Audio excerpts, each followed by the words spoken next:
ngo muzibukire gusambana ngo kubera ko icyaha cy'ubusambanyi ngo ni icyaha Imana yanga gikorerwa indani mu mubiri ngo kandi kubera ko gikorerwa mu mubiri mindani ngese ni muzi yuko imibiri yanyu ari insengero z'Uwiteka noneho ni mu nzandiko za Pawulo ngese ni muzi ko imibiri yanyu ari inzandiko z'Uwiteka noneho ndagira ngo ari insengero z'Uwiteka ese ndagira ngo udufashe kandi umwuka w'Imana akaba ari muri akorera muri mwebwe ndagira ngo udufashe ese ko ibyaha byose koko Imana irabyanga yego ni ibyaha kubera iki aho ngaho yashyizeho powe cyangwa se yase nkaho ifokasingaho cyane ikavuga ngo ni icyaha cy'ubusambanyi ni icyaha Imana yanga urunuka ese ni hariho umuntu ushobora kwibaza akavuga ngo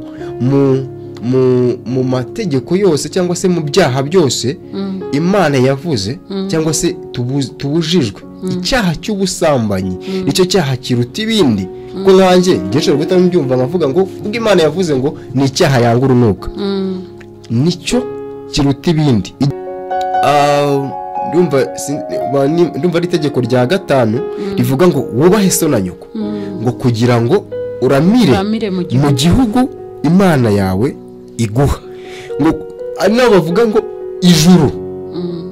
ijuru ryanyu ritoya ndetse ngo ijuru ryanyu baravuga ngo ubundi bavuga muri rusange ngo ijuru ryanyu riri munsi y'ibirenge by'ababyeyi banyu bivuze ko bana babiri twavugaga mu by'ukuri mama umwana wagutukishije hanze n'umwana wagucumuje mu rugo cyangwa wakoze rya kosa ritarenga urugo ntabwo abana bazakubabaza kimwe ngira ngo ushobora kuba uri no muri abo babyeyi hari uburyo njya nkubona buriya hari uburyo njya nkubona ngira ngo ababyeyi ushobora kuba unabarimo hari ababyeyi twakuze ngewe nkanjye njye nari meze nka Petero njye mwana wagize amakosa menshi mu rugo menshi muri navuga ngo mu gihe cyanjye cyangwa se mu buto bwanjye mu bana mama yari afite icyo gihe hari ababyeyi nzi bameze nka mama ngo ushobora kuba uri nk'umwe muri bo bitewe n'uburyo nkubona umubyeyi umwana ashobora gukora nk'ikosa mu rugo bakaba bashobora guhuza amaso gusa nta n'ikindi kintu umubyeyi yavuze umwana byose uko bikurikirana agahita amenya ngo ikibanza ni iki igiheruka ni iki nta kindi kintu amubwiye kandi iryo kosa yarambwiye ngo Dorcas ngura akabyara uheke urumva iryo jambo numvaga kubyara nkumva nta kibazo ariko ni ukuvuga ngo urakabyara uheke kandi wibanze urumva ubanze umukobwa bishatse kuvuga ngo akurushye nk'uko nduhije nk'uko uri kubikora agukorere nk'ibyo urimo kunkora yego ngaburiye data bukwe ibiryo byagaze cyaha mbese bise nkaho ari ukoroshya bise nuko ari ukoroshya koroshya mbese nk'uko ubu ngubu ngo mu buryo bwo kugira ngo wenda tworoshye icyaha cyo kwiba tuvuga ngo ni ukwitiza ngo yitije cyangwa se ngo ubuse ngo wenda nk'ubu kavuga ngo ubuse Dorcas ko turi kumwe n'ubu ngubu ninkora mu isakoshi ye nkitiza nk'igiceri cy'ijana nkagura amayinite ndaba mwibye ko dusanzwe tuganira dusanzwe dukora ngo nta birenze igiceri cy'ijana ntacyo kimaze noneho ukavuga ngo wenda ngicyo ni igicumuro kizacishwa icyo ni icyaha gito kizacishwa muri purgatori sibyo bitazasaba gushya ku iteka ryose urumva rero icyaha n'igicumuro byose ni bimwe ese ubundi tutarajya kure nk'umuntu usobanukiwe teolojiya ubundi iyo bavuze purgatori ubundi dufashe kumva ibi bintu purgatori ubundi muri rusange ni iki ngewe nkanjye hano ndi uzajya kubyumva gutyo kumva ngo ni purgatori kuko wowe uraza kugerageza ubihe ubugororangingo cyangwa se ubihe ireme. Ati ko mbere bavugaga yuko mu gihe umuntu akoze icyaha bisaba ko igitambo atamba igitambo, agashaka intama, agashaka inungura, imfizi cyangwa se ikintu runaka kugira gishobora kumucungura, kandi icyo kintu kikaba cyejejwe n'umutambyi kugira ngo ya maraso yacyo yavuye bari kugitamba bibe bimeze nk'intungo cyangwa se nk'icungu y'uwo muntu wacumuye ako kanya. Ese ni ukubera iki nimba koko amaraso ya Yesu yarakuyeho ibyo byose? Ni ukubera iki ubu ngubu umuntu ashobora kwihana cyangwa se akaba yarakijijwe, ariko mu gihe yakoze icyaha bikaba bishobora kuba ngombwa ko ngo akatura imbere y'umwana w'umuntu, ngo cyangwa ibyo twita kwatuza. Akenshi usanga mu byumba by'amasengesho cyangwa se no mu nsengero zitandukanye bijya bibaho. Ibyo bintu byo mu bivugaho iki? Ese ni ukuri kwa nyako cyangwa ni ubuyobe? Asoza avuga ngo nimba se ari uko bikwiye ko muri Bibiliya bivuga ngo Yesu yaravuze ngo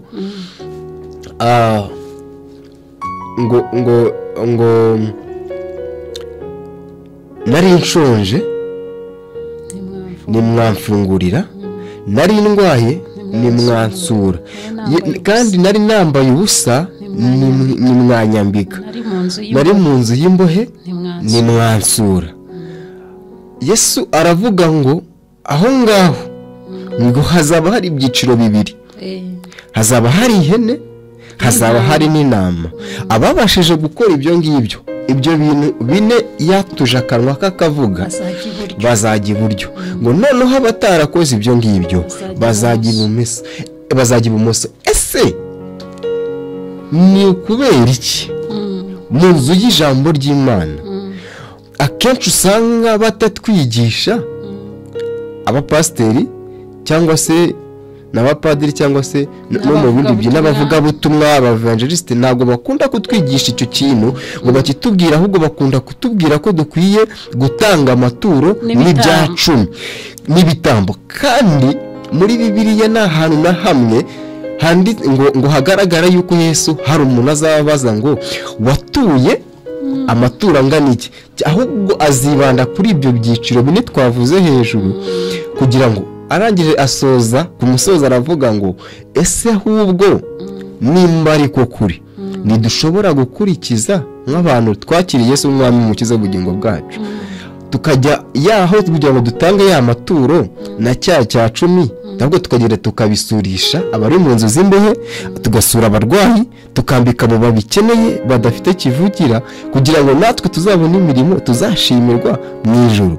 Ni ibyo bibazo bine byabajijwe.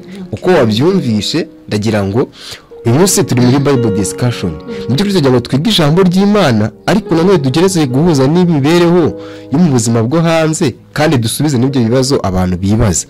Rero ndagira ngo udusomere ijambo, ariko ugerageze no gusubiza ibyo bibazo uko byakurikiranye, kandi uko biri ngombwa, kugira ngo ababibajije babashe gusubizwa, kubera ko bisa nk'aho atari bo babajije gusa.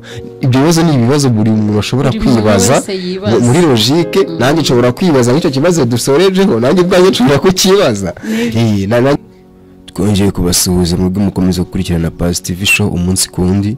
Uyu ni wa mwanya tubagezaho ubutumwa mu ndirimbo, ubuhamya ndetse n'ijambo ry'Imana. Uyu munsi rero turagira ngo twongere kubamenyesha yuko muri gahunda twari dufite kuri Past TV Show twajyaga tubacishirizaho umunsi ku wundi, hiyongereyemo imwe tugiye kujya tubaha icyo twita ubumenyamuntu cyangwa se ni muntu ki, aho tuzajya dufata ubuzima busanzwe bw'umuntu ku giti cye, harimo ubuhamya cyangwa se amateka, tukabihuza n'ijambo ry'Imana muri Bibiliya.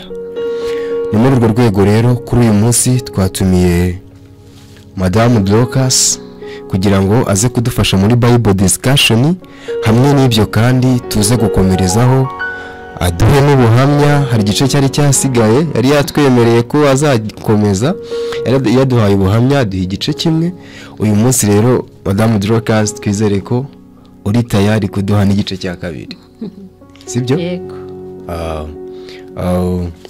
Tudatinze rero ndi kumva twatangira n'ijambo ry'Imana, ariko tutaratangira numvaga twatangira n'indirimbo ivuga ngo nta kindi ngo gihesha gukiranuka. Yego, kugira ngo bibashe kutwinjiza neza mu murongo cyangwa se muri uwo mujyo, tubashe noneho kuza kwinjira mu ijambo ry'Imana twumva dufite umutima ukeye, haba ku badukurikira cyangwa se natwe muri rusange. Yego. Mana turagushimiye, Uwiteka tuguhaye icyubahiro, dushyize hejuru izina ryawe muri kino gitondo. Imitima yacu yuzuye amashimwe, dutekereje ku mbabazi watugiriye, urukundo wadukunze. Mwami ntago twari dukwiriye, ariko Mwami uritegereza, ubona yuko tutari abo gupfa ahubwo turi abo kubaho. Wemera kumena amaraso yawe y'igiciro, amaraso yawe atarariho urubanza, amaraso yawe yera. Rero Mwami himbazwa ku bw'ayo maraso y'igiciro, himbazwa ku bw'izo mbabazi watugiriye, izina ryawe nirihabwe icyubahiro. Rero Mwami umwanya nk'uyu nguyu ducishijwe bugufi cyane kugira ngo wowe ukomeze guhimbazwa muri uyu mwanya. Uwiteka murengezi w'ubugingo, tugiye kwemera Mwami tukaba ibikoresho byawe, kugira ngo Mwami uganire n'ubwoko bwawe, utubwire icyo twifuzaho, ndetse Mwami murengezi mwiza w'ubugingo n'abaduteze amatwi Mwami igitare cy'amahanga, kugira ngo nabo babwire icyo bifuzaho mu gihe gisa n'iki, mu gihe kigoye abagenzi, mu gihe kiruhije ubwoko bwawe. Uwiteka murengezi mwiza, rero turakwinginze kugira ukomeze kubana natwe. Ano masaha ntaba ari twe Mwami, ahubwo izina ryaba ari ryo rihabwa icyubahiro. Ntibube ubwenge bwacu, ahubwo ubwenge bwaba ari bwo buganza, kugira ngo icyubahiro gikomeze kuba icyawe. Urakoze rero Data mwiza, ndagushimiye ko wumvise kandi ugiye kubana natwe. Izina ryawe nirihabwe icyubahiro mu izina rya Yesu, amen.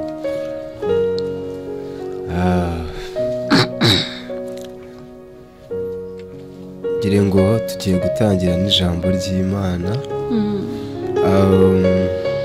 Uyu munsi ndi kumva muri Bible discussion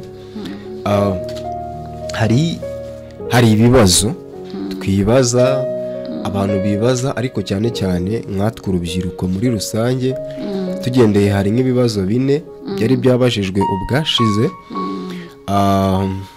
aho bibazaga ngo, hari umuntu wabajije arabaza ngo ese mwatubwira, mushobora kutubwira itandukaniro riri hagati iyo bavuze icyaha n'igicumuro? Ese ibyo bintu hari ahantu bitandukanira? Ese nimba hari ahantu bitandukanira, mwazadufasha mukatubwira ahantu igicumuro n'icyaha bitandukanira? Ubwo icyo ni ikibazo cya mbere. Ikindi barabazaga ngo, ni umusore wakibajije, yarabajije aravuga ngo, ese nimba koko bavuga yuko wa mwenda wari ukingirije ahera watabutsemo kabiri kugira ngo buri muntu wese yigerereyo, ni kuki cyangwa se ni ukubera iki habaho abapasiteri, hakabaho abapadiri, hakabaho abashehe, n'abandi tuzi bagiye bahagararira amadini atandukanye mu byiciro bitandukanye. Ese nimba koko wa mwenda wari ukingirije hera waratabutsemo kabiri kugira ngo buri muntu wese abashe kwigererayo, ni ukubera iki habaho abo bantu bisa nk'aho batubereyeyo kugira ngo tugereyo bisa nk'aho tubanza kubacaho? Arongera arabaza ngo munsi gato yarabajije ikibazo cyari cyasaga nk'aho gifite A na B. Arongera arabaza ngo ese koko nimba wa mwenda wari ukingirije hera waratabutsemo kabiri birakwiye ko, cyangwa koko ni ukuri ko tuzi ko abahanuzi akenshi bakoze mbere y'uko isezerano rishya riza? Akenshi tubona ko abahanuzi bagiye bakora mu isezerano rya kera. Ese kuri ubu ngubu ni gute abahanuzi dushobora kumva ko umuntu umeze nkanjye w'inyama n'amaraso we ashobora kumbwira ngo ibyanjye cyangwa se ejo hazaza hanjye arahazi ngo kubera yuko Imana yakoreye muri we? Ese koko ibyo bintu nibyo ni ukuri? Nimba ari umuntu nkanjye kuki Imana itancaho ngo inyibwirire ako kanya bikaba ngombwa ko ijya gucisha ku wundi muntu? Ese Imana iraninya cyangwa se hari ibyo yakoresha undi muntu ngewe udashobora kunkoresha? Nicyo kibazo. Ubwo urumva ndi kugira ngo tubicemo, noneho ni uze kugerageza kubihuza n'ijambo ugiye gusoma kugira ngo tubashe, urumva ni ibibazo ashobora kuba kibaza ari umwe ariko hari benshi tubyibaza. Ikindi kibazo babajije cyangire ngo ni n'umumama wakibajije, yarabajije aravuga ngo yaribazaga ngo ese ko tubona yuko mu isezerano rya kera bajyaga bavuga ngo ntago bikwiye yuko umuntu ashobora gukora icyaha. Ndi kubivuga uko yabivuze, wowe uraza kugerageza ubihe ubugororangingo cyangwa se ubihe ireme. Ati ko mbere bavugaga yuko mu gihe umuntu akoze icyaha bisaba ko igitambo atamba igitambo, agashaka intama, agashaka intungura, imfizi cyangwa se ikintu runaka kugira gishobora kumucungura, kandi icyo kintu kikaba cyejejwe n'umutambyi kugira ngo ya maraso yacyo yavuye bari kugitamba bibe bimeze nk'intungo cyangwa se nk'icungu y'uwo muntu wacumuye ako kanya. Ese ni ukubera iki nimba koko amaraso ya Yesu yarakuyeho ibyo byose? Ni ukubera iki ubu ngubu umuntu ashobora kwihana cyangwa se akaba yarakijijwe ariko mu gihe yakoze icyaha bikaba bishobora kuba ngombwa ko ngo yatura akatura imbere y'umwana w'umuntu, ngo cyangwa ibyo twita kwatuza akenshi usanga mu byumba by'amasengesho cyangwa se no mu nsengero zitandukanye bijya bibaho. Ibyo bintu byo mu bivugaho iki? Ese ni ukuri kwa nyako cyangwa ni ubuyobe? Asoza avuga ngo nimba se ari uko bikwiye ko muri Bibiliya bivuga ngo Yesu yaravuze ngo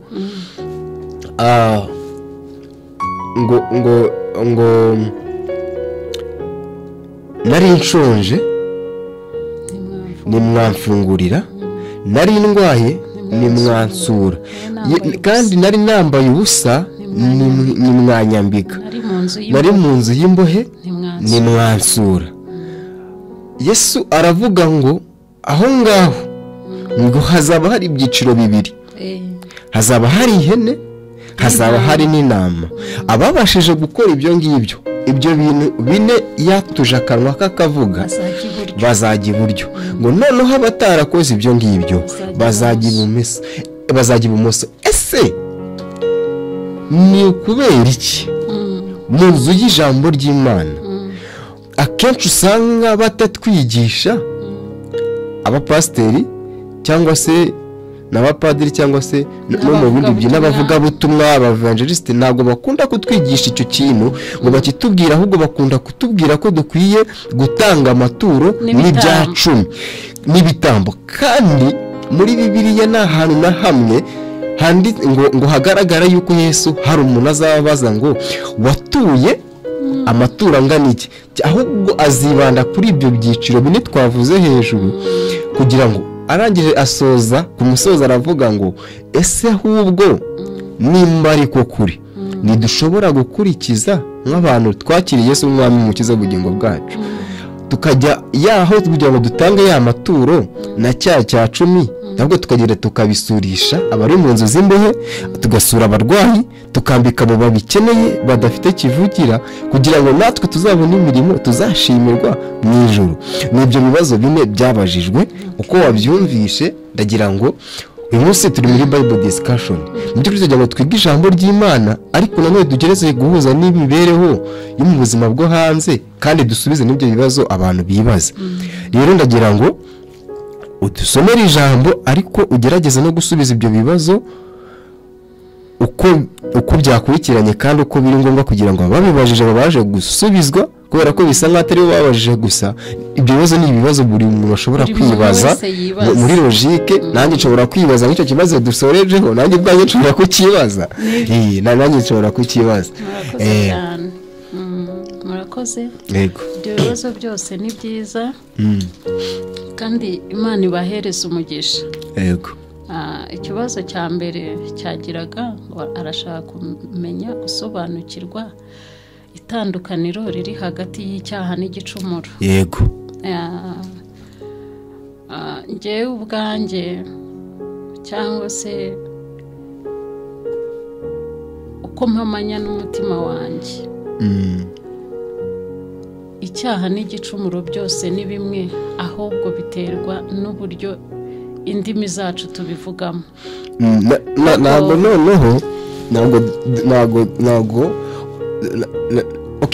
uko uhamanya n'umutima wawe nibyo uko uhamanya n'umutima wawe wemera ko icyaha n'igicumuro byose ari bimwe noneho turagira ngo twebwe hari uko umutima wawe uhamanya nawo kuko ufite uburyo wakiriyemo agakiza kawe ufite n'uburyo ukiranuka kuwiteka turagira ngo ahubwo utubwire se Bibiliya yo turetse uko uwo mutima wawe uhamanya nawo ahubwo utubwire no Bibiliya yo ibivuga hiki ese hari ikivuga hagati y'icyaha n'igicumuro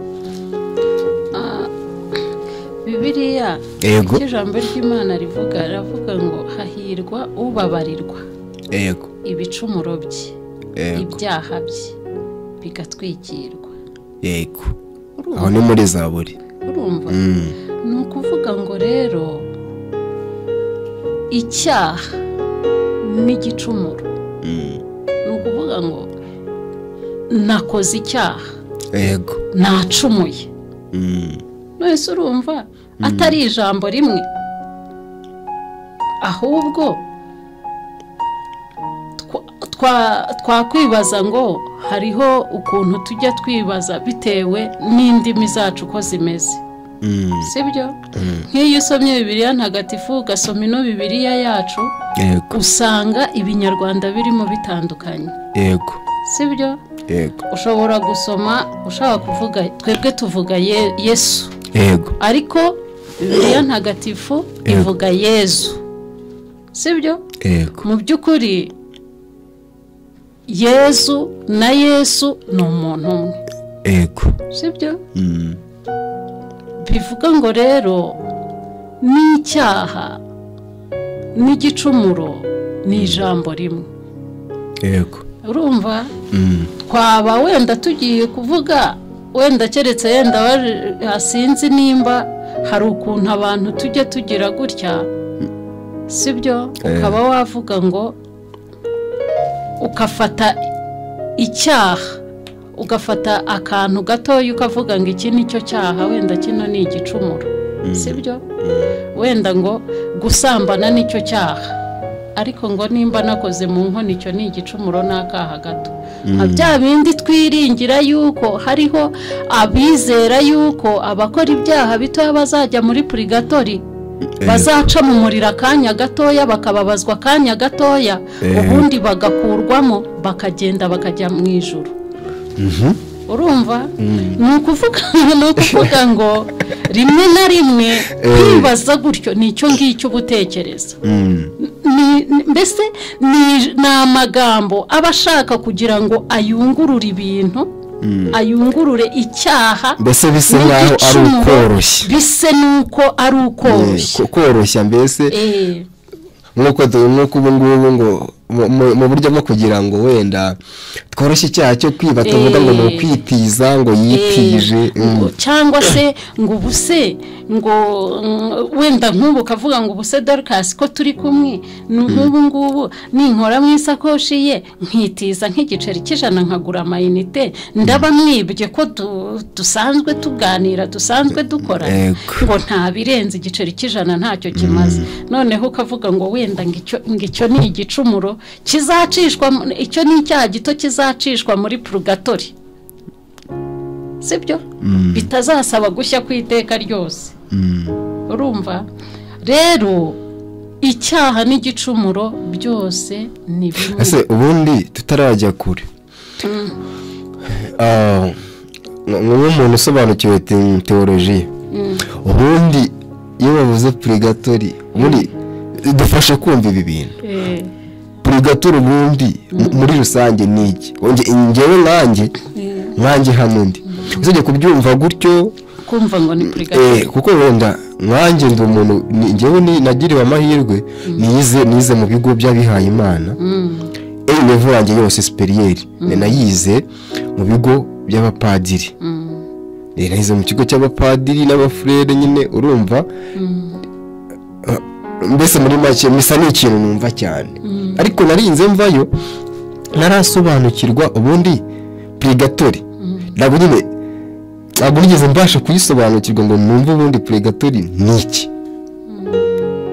Kandi nzi neza ko hari abandi bantu nanone badukurikiye nabo bameze nanjye bibaza icyo kintu. Ubundi utarajya kuri bazi tubwire ngo purgatori ni iki mu magambo makeya.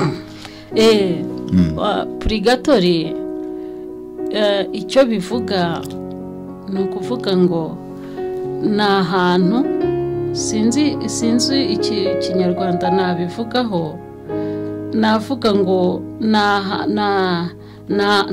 ni ahantu hiyo ngiyo nyine h'abanyabyaha bakoze utwaha dukeya, mbese ni ihaniro ry'abakoze ibyaha bike. Nibutse indirimbo mfite ijya ivuga ngo nari nzi yuko hariho purgatori y'ibyaha bikeya, none ubwo ari ntayo mbabarira, Nyagasani nihanire kubireka. Urumva uwo muririmbyi icyo ashatse kuvuga, mbere yarazi yuko agomba gukora ibyaha bikeya bizamucisha muri purgatori, ariko afite ibyiringiro byo kujya mu ijuru avuye muri purgatori, muri wa mubabaro w'akanya gatoya. Yego. Urumva mbese muri wa muriro w'akanya gakeya, hakubabazwa hakanya gakeya. Urumva ariko amaze kumenya no gusobanukirwa, amenya ko nta purgatori hari, ibyaha byose imbere y'Imana bingana. Yego. Kandi bihanirwa kimwe. Urumva ibyaha byose imbere y'Imana birangana, bihanirwa kimwe. Arangije asaba imbabazi, aravuga ngo none ubwo ari ntayo rero mbabarira, noneho umpa imbaraga kugira ngo nihanire kubireka. Ibyo byiringira abantu benshi barabifite. Mbonereho kubwira abantu bose, mwene data, icyaha ni gatozi ku muntu. Yego. Urumva ni ukuvuga ngo nimba wasambanye undi akiba igikwasi, byose byitwa kwiba. Byose byitwa kwiba. Byose byitwa icyaha. Nimba umuntu yibye inka nawe ukiba igikwasi cyangwa igiceri cy'ijana, mwese muri abajura. Koko ninza nkareba mu isakoshi yanjye nkashakamo igiceri cy'ijana nkakibura, nzavuga ngo banyibye igiceri cy'ijana. yego noneho na wa wundi bibye inka cyangwa ihene azavuga ngo banyibye abo bantu bose nibafatwa bazitwa iki? Si abajura? ni abajura. Ariko nanjye hari icyo nibaza. Mbere turi abana mu myaka yacu yo hasi, wenda n'ubu tutarakura cyane, ariko uko byasa kose turakuze. Ababyeyi hari ukuntu bajya gukora nk'ikintu akakureba, mukatureba mugahita muvuga ngo ngo mbabarire muncumuze, ngo nuncumuze ngo muri iki gitondo cyangwa se muri uyu mugoroba. Ntabwo yavugaga ngo ntuboreshe icyaha, oya ati mbabarire muncumuze. Bigasa nkaho nyine kukubwira ngo numucumuze nyine ari akantu ushobora gukora kakarakara kakamurakaza cyangwa se gagateye nyine umujinya, ariko katari bufate risike. Ibyo bijyana no kuvuga ngo hari ibintu mwajyaga ababyeyi mukunda kuvuga, mukavuga ngo buriya umwana ukora ibicumuro ugucumuza ni mwiza kubera ko uramuhana kumva, ngo ariko umwana ukora amakosa yimuruza ngo uwo mwana we ngo ubundi uwo mwana we ngo nako umubyeyi yamugira, ngo kubera yuko icyaha aba yakoze cyangwa se amakosa yimuruza ngo ni byaha umwana akora bikagira ingaruka kuri we no ku muryango no ku mubyeyi muri rusange ndetse n'abavandimwe be, kubera ko ngo n'ibitutsi bamutuka byerekeye ababyeyi. Umwana ushobora kugenda akaba wenda ashobora kwiba ahantu runaka, uvuga ati kiriya cyana cya runaka cyaheti rasi mukuru wanuza cyane muri umuntu wanuza, urumva ayo ni amakosa muruza cyane ibyaha muruza. Ari ku rugero rwo kunanirana, ingeso ye yaramamaye. Ibyo bikaba bitandukanye na wa mwana wenda waje mama we bicaye muri salo agafata igikombe kikamucika kikikubita hasi, mama ati mbabarire muncumuze muri iki gitondo, ati muncumuze. Urumva ibyo bintu mu by'ukuri nubwo imbere y'Imana avuga ngo ibyaha birangana, ariko dushize muri logique abo ni abana babiri kandi bose batandukanye. Ntekereza ko nawe uri umubyeyi, ntabwo abo bana bakubabaza kimwe, ntabwo wababara kimwe. Noneho nkahita nibaza ngo ese ko muri Bibiliya mba narabisomye ariko nibuka ngo biri hehe cyangwa se ibice, ese ko ari nibyo mba nibuka. Imana iravuga ngo ibyo muzahambira mu isi ngo no mu ijuru bizaba bihambiriwe, kandi nibyo muzahambura, ibyo muzahambira mu isi no mu ijuru bizaba bihambiriwe. Ni ukuvuga ngo ibyo Yesu yabivuganye na Petero, urumva ubwo yari amaze kubaza abigishwa be, arababaza ngo hano hanze mujya mwumva bavuga ko ndinde. Bamwe baramubwira ati bavuga kuri Eliya, abandi ngo uri umuhanuzi ukomeye. Arababaza ngo ese mwebwe, ariko mwebweho mugira ngo ndinde? Mwebwe ndinde. None ngaho Petero yahise ahaguruka aravuga ngo uri Kristo wavuye ku Mana. Yesu aramureba aramwitegereza aramubwira ngo inyama n'amaraso si byo biguhishuri, ahubwo ni umwuka wa Data uri muri wowe. Nibwo yahise amubwira ati rero kubw'ibyo kuri wowe niho nzubaka itorero, ndetse n'amarembo y'ikuzimu ntabwo azarishobora. Amuha isezerano rivuga ngo kuva ubu icyo uzahambira mu isi no mu ijuru kizahambirwa. Urumva? Kandi nanone icyo uzabohora, icyo uzahambura mu isi no mu ijuru kizahamburwa. Bivuga ngo ahawe ubutware bwo guhesha umugisha no kwimisha umugisha. Nuko rero tukiri aho buriya muri Bibiliya bigaragara ko Petero niwe muntu wagiye agira challenge nyinshi nyine, navuga ngo yari ameze kadufate tuvuge yagiye agira amakosa menshi, ariko nanone ya makosa amutera kumenya byinshi nanone. None tukiri aho ngaho ese Petero ko tumufate tumugeranye n'ababyeyi bacu, mama wacu cyangwa papa wacu. Ndumva ari itegeko rya 5 rivuga ngo wubahe so na nyoko, ngo kugira ngo uramire mu gihugu Imana yawe iguha. Ngo ari nabo bavuga ngo ijuru ryanyu ritoya, ndetse ngo ijuru ryanyu baravuga ngo ubundi bavuga muri rusange ngo ijuru ryanyu riri munsi y'ibirenge by'ababyeyi banyu. Bivuze ko ba bana babiri twavugaga mu by'ukuri mama, umwana wagutukishije hanze n'umwana wagucumuje mu rugo cyangwa wakoze rya kosa ritarenga urugo, ntabwo abana bazakubabaza kimwe, na nubwo ushobora kubabara kimwe. Bivuze yuko tutagendeye kuvuga wenda ngiki umubyeyi ahora ari umubyeyi, ase mu by'ukuri mama, ba bana ugiye kubasabira ku Mana uzabasabira kimwe? Icyo ni ikibazo nacyo gikomeye, bitewe nanjye uko mbyumva. Yego, njye mfite umwana umwe, ntago nari namenya nimba nagira uko, sindagira babiri ngo menye uko nabafata bose, menye nimba Feva namukunda kimwe n'umukurikiye. yego, sibyo? Ariko mu by'ukuri abana bose ubu bakunda kimwe, ariko hari n'uhora mu gituza cyawe.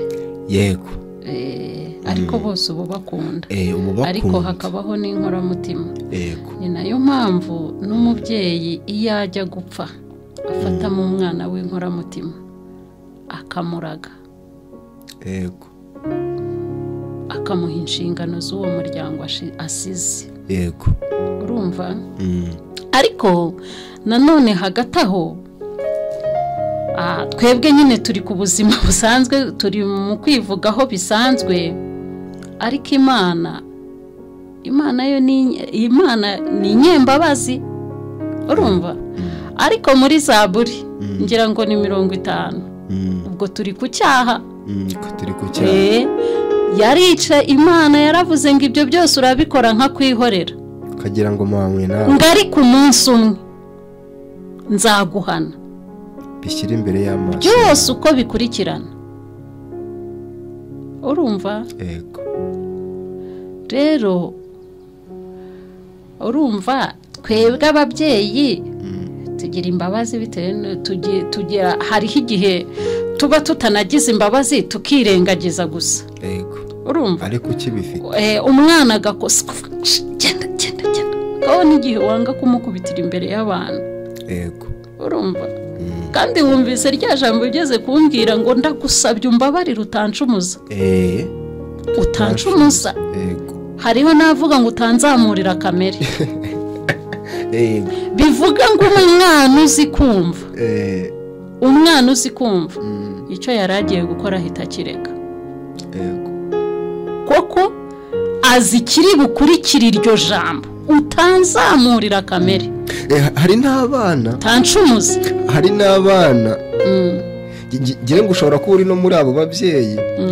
hari uburyo njya nkubona, buriya hari uburyo njya nkubona, ngira ngo ababyeyi ushobora kubona barimo. hari ababyeyi twakuze, ngewe nkanjye, njye mwana, njye nari meze nka Petero, njye mwana wagize amakosa menshi mu rugo, menshi muri navuga ngo mu gihe cyanjye cyangwa se mu buto bwanjye, mu bana mama yari afite icyo gihe. hari ababyeyi nzi bameze nka mama, ngira ngo ushobora kuba uri nk'umwe muri bo bitewe n'uburyo nkubona. umubyeyi umwana ashobora gukora nk'ikosa mu rugo, bakaba bashobora guhuza amaso gusa, nta n'ikindi kintu umubyeyi yavuze. umwana byose uko bikurikirana agahita amenya ngo ikibanza ni iki, igiheruka ni iki, nta kindi kintu amubwiye, kandi iryo kosa akaba adashobora kongera kurikora, kurebana n'umubyeyi we mu maso gusa, nyine bitewe n'ijisho amurebye. byo nyine cyane cyane nko mu rusengero niho byakundaga kuba. usanga hari ukuntu abana bakunda kwiriza mu rusengero, cyangwa bakunda gusohoka banyuranyura twe mama yarakurebaga mugahuza ijisho gutya gusa kukureba gusa. Inshuti yanjye warihitaga umenya ngo ndicara nongere guhaguruka pasiteri avuze ngo mujyane amahoro ya Kristo. Aho ngaho wari uri kuvuga ngo hari n'umubwira umwana ngo ntunzamurire kamere.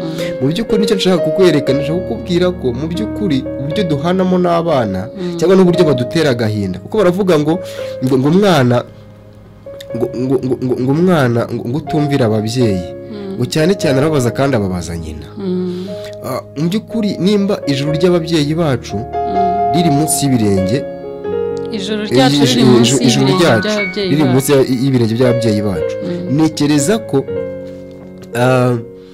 ntabwo naba nakubabaje uri umubyeyi wanjye ufite ako gahinda ko mu mutima ngo nzasaba ikintu kuri data wo mu ijuru nzagihabwe mu gihe mama wanjye agifite agahinda n'intimba ngewe ubwanjye mutera. Sintekereza ko iryo sengesho rishobora kumvwa.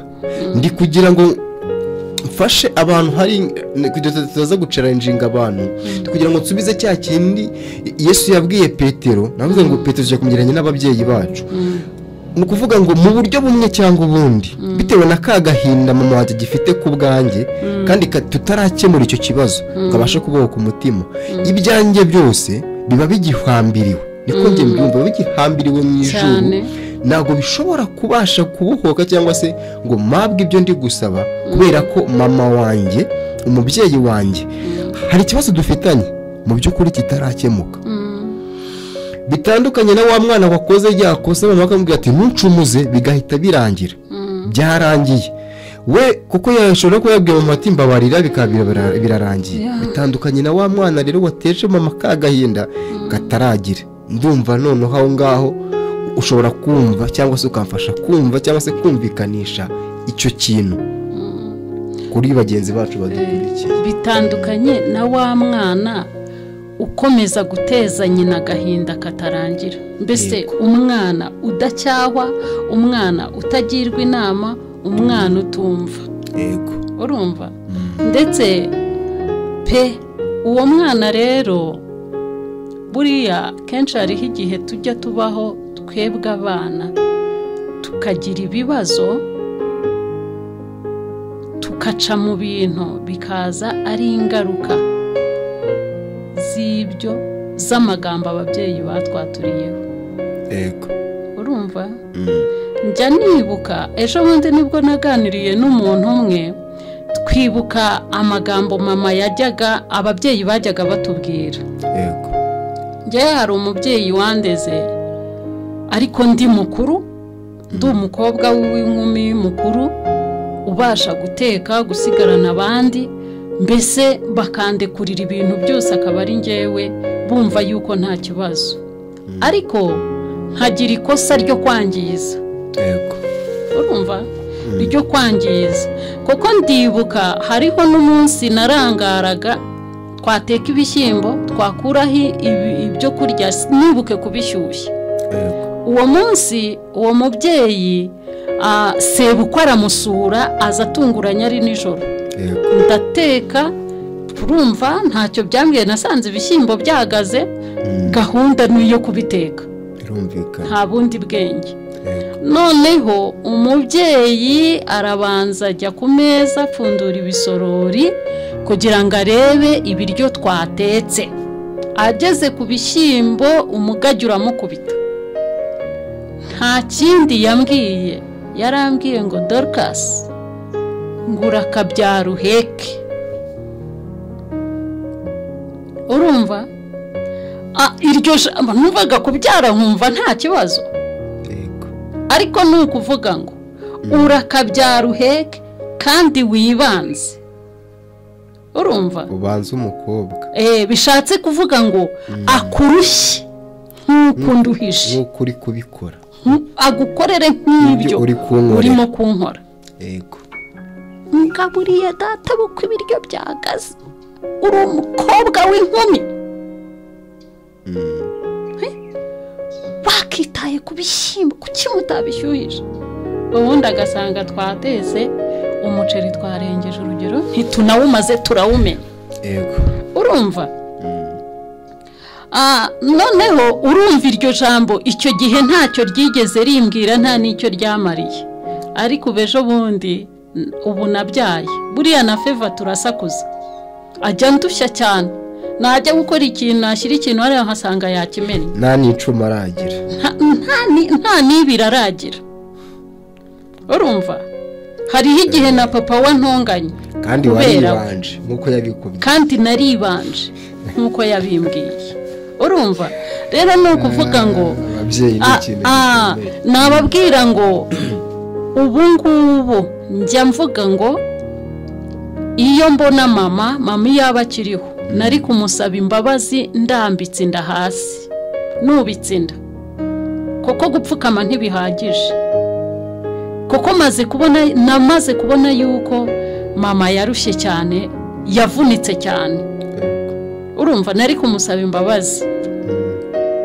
urumva rero twitondere amagambo ababyeyi batubwira, twitondere kubabaza ababyeyi, kuko ni ukuvuga ngo ujye utinya ikintu kiri mu ijambo ry'Imana. njya nkunda kuvuga ngo ikintu cyose nsoma mu ijambo ry'Imana ngiha agaciro kuko kiba ari ukuri, kuko n'Imana iragishyigikira. n'Imana iragishyigikira. yiba Imana idusaba bana mwubaha ababyeyi banyu. urumva bivuga ngo nutubaha umubyeyi igihano cyose azagusabira ku Mana byanga bikunda kizabaho. yego rero tugomba gukora uburyo ki bwose bushoboka ku buryo twirinda amagambo mabi yasohoka mu kanwa k'ababyeyi bacu, kuko nabyo turabona yuko bigenda biba ingaruka z'ubuzima tugenda ducamo. uko tuvuga ngo ikigaragara cyo cyangwa se icyo tubona cyo icyo duhamanya na Bibiliya n'ijambo ryo muri Bibiliya n'ubuzima bwacu bwa buri munsi. bantu mudukurikiye, abana, urubyiruko, abangavu, abo tungana n'abaturuta, twese icyo duhamanya n'ijambo cyangwa se tumaze kubona cy'ukuri nuko nk'uko ijuru ryacu riri munsi y'ibirenge by'ababyeyi bacu, uko wasenga kose, uko wakizwa kose, hari ikibazo ufitanye n'umubyeyi wawe ntabwo bishobora kuguhira cyangwa se ngo bisobanuke igihe utarabohoka imbere y'umubyeyi wawe. reka mbongerereho akantu gato. yego ndibuka mu buhamya natanze ejo bundi, ndibuka ko nababwiye uburyo Imana yantegetse kujya gusaba imbabazi muka data na papa, mbese kujya gukuraho ikintu cy'agahinda nshobora kuba narateje papa, kugira ngo anyatureho ijambo ryiza ry'umugisha. Imana irambwira ngo utarakora icyo kintu, utarababarira, ntago nzakugira umukozi wanjye nyakuri. urumva ko hariho ahantu iyo ufitanye ikibazo n'umubyeyi hariho uruzitiro, yiba nabyita uruzitiro, hari inzira zifungwa kubera icyo kintu. hakaba hariho aho ushaka kugera ariko ntubashe kwambuka ngo uhagere kubera icyo kintu. maze gukora icyo kintu, data maze kumbwira ngo Imana iguhe umugisha mwana wanjye, ni ukuvuga ngo naragutse mu ivugabutumwa. icyo Imana yashaka kunkoresha cyose yarakinkoresheje. nibwo natangiye kwinjira mu ivugabutumwa noneho nyakuri. Imana itangira kuntuma, itangira kunkoresha. urumva ndambuka ngera no hanze y'igihugu. urumva ngenda papa ari ku mavi arimo ansengera.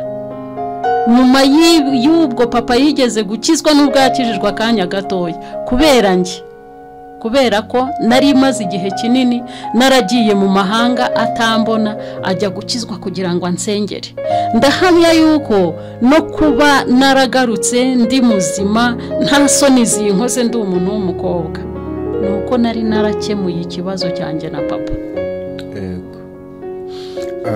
nagira ngo tuze kwihutisha kurumva bya bibazo twagize ngo ni bike ariko ni byinshi cyane, ni byinshi, ni ibintu bigari, ni ibintu bigari. kugira ngo dufite umwanya mutoya ndagira ngo kandi byose tuze kubikavaringa, ndagira ngo dushake umusozo cyangwa se dushyire iherezo ku kintu kijyanye n'icyaha, hagati itandukaniro hagati y'icyaha n'igicumuro. Gusa twabonye ko uko Bibiliya bigaragaza nubwo uko byagenda kose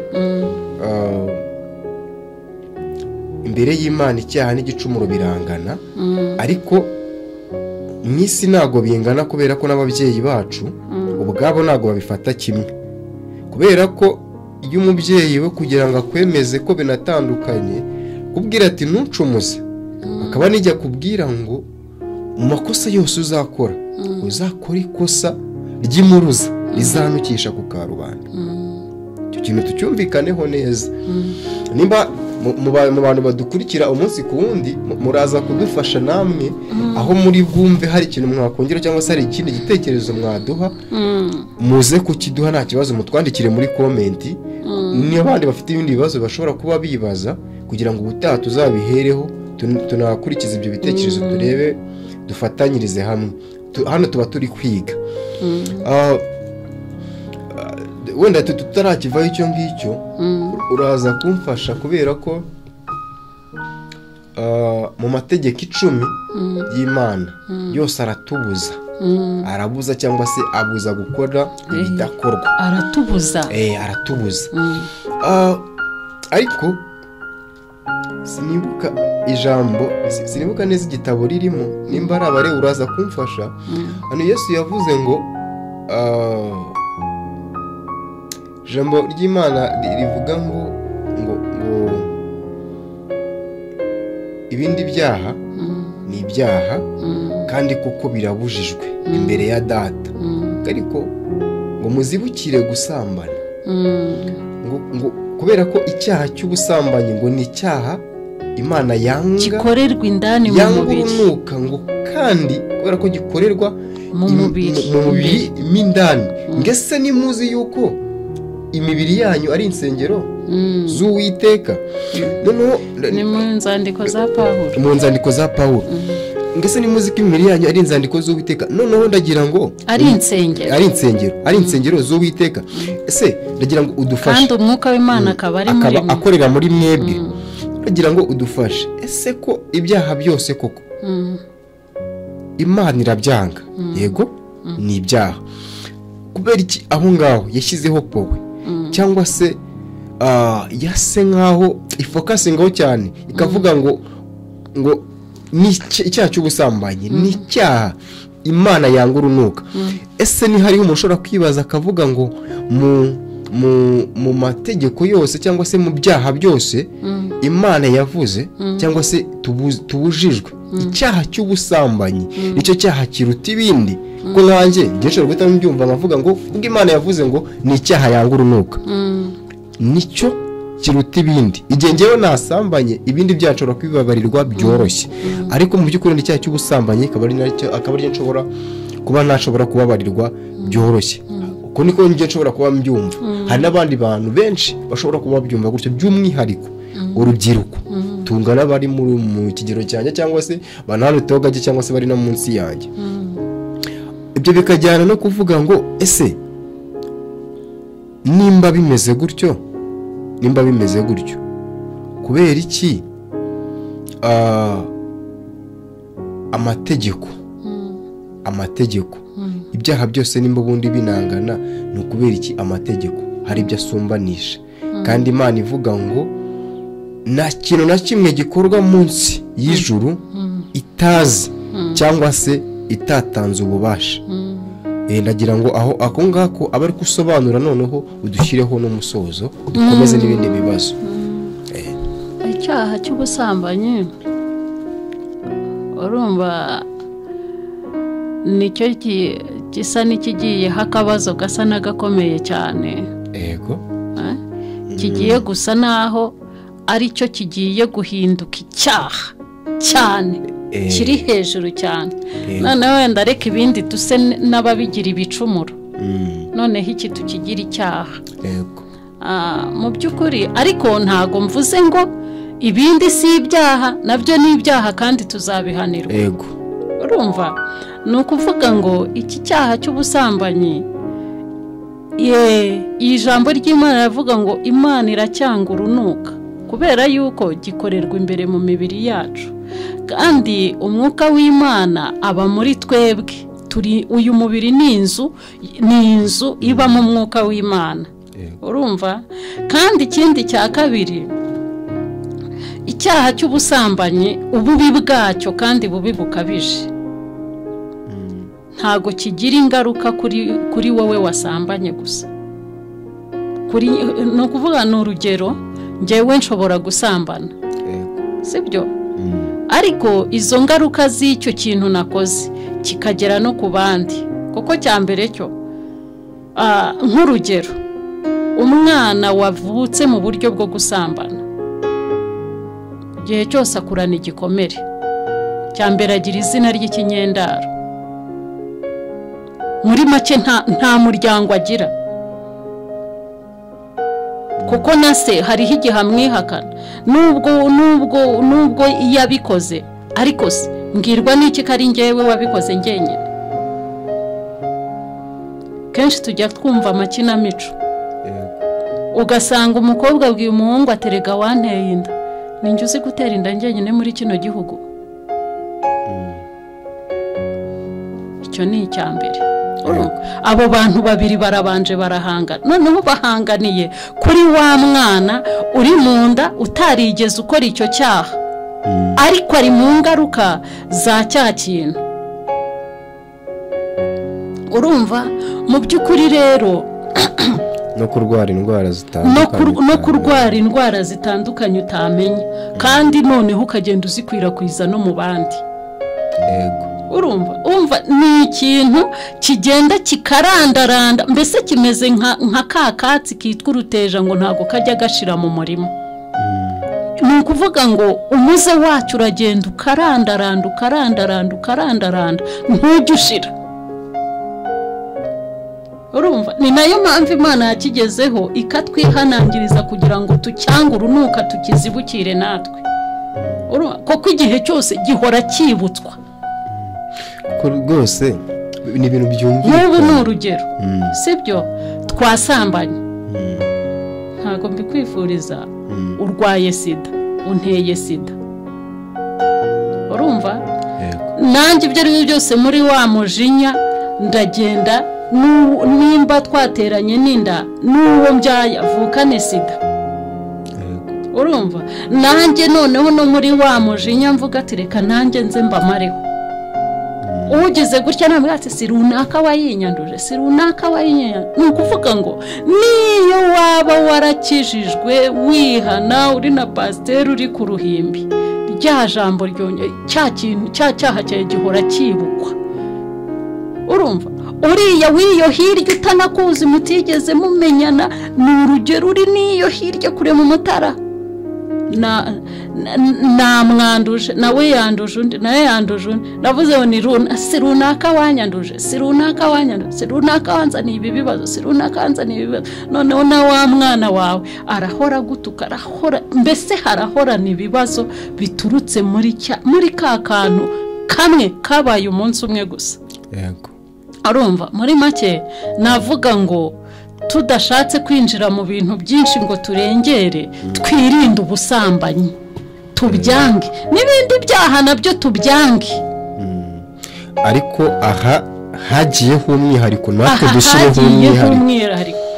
dushyireho umwihariko koko buriya reka nkubwire iyo wihannye icyaha urumva ni urugero nk'icyaha cy'ubusambanyi ukihana pe ugahinduka umukristo mwiza ugahinduka umwere ejo ukazahura wenda ni urugero nkanjye w'umuvugabutumwa nkaba mpagaze ku gatuta ahantu runaka mu rusengero ngahita mbona wa muntu twakoranye cyaha Satani agushuna kara kubwira ati nawe wamubonye ibuka byabi ubu se murarebana muti urumva ibuka buriya nta n'indi ntwaro Satani agira adutsindisha. Kenshi kutwibutsa Satani niyo mpamvu ahora adushyira mu rubanza, ahora adushyira mu rubanza, akakwibutsa ariko icyo tumunesheje ni uko twakira imbabazi z'Imana. Urumva, tukamenya ko byose Yesu yabibambye ku musaraba, byose Yesu yabyikoreye, ariko ubundi hatariho Satani buri munsi ahora ashaka kutwimisha imbabazi z'Imana, ashaka kutwimisha ko twababariwe, agahora twibutsa ibicumuro byacu. Yego, muri make ubwo ni ukuvuga ngo icyaha cy'ubusambanyi kiri ku rwego rwo hejuru kubera ko Imana yagishyizeho. Noze ravuga ngo icyanga urunuka, natwe tujyange urunuka. N'ibindi byaha si byiza, nabyo tubyirinde, nabyo biratujyana kuri, ariko by'umwihariko ahagiye umwihariko, aho Imana yashyize umwihariko natwe tuyashyira umwihariko. Muri rusange rero ubwo hagati y'igicumuro n'icyaha ni bimwe, ariko hazamo itandukaniro rito cyane. Harimo itandukaniro hagati y'icyaha n'igicumuro, ariko ntago ari itandukaniro rinini cyane. Bano mudukurikiye rero, twese tuzibukire gusambana n'ibindi byaha byose nk'uko amategeko 10 y'Imana atubuza kuri byo. Ubu rero tugiye gukomeza. Ni ukuvuga ngo icyo ngicyo tugishyizeho umucyo, itandukaniro ni hagati y'igicumuro n'icyaha muri rusange, ariko by'umwihariko tubonye neza ko icyaha cy'ubusambanyi kuko gikorerwa imbere mu mubiri, kandi imibiri yacu ikaba ari insengero z'Uwiteka, dukwiye kuzibukira gusambana kubera yuko icyo cyaha Imana icyanga urunuka. Kadukomeze n'ikibazo cya kabiri kugira ngo tuze gucunguza uburyo umwete.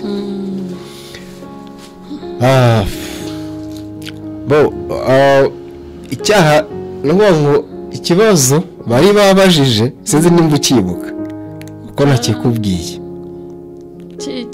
Cyo ku cyaha cyangwa ikibazo cya kabiri mushiki wacu yabajije. Uko rero yari yabivuze, wenda singombwa ko tuza kubikurikirana ko n'ibintu byose utaza kubisubiza. Nagira ngo ubanze usubize iki ngiki kijyanye no kuvuga ngo ese nimba koko umwenda wari ukingirije hera cyane waratabutsemo kabiri kugira ngo twese twigerereyo, ese utagira ngo tubwire ni iyihe mpamvu dufite abashumba cyangwa se ba bantu basa nkaho babasha kutugererayo kure cyane nkaho twiyo tutabasha kuhigerera?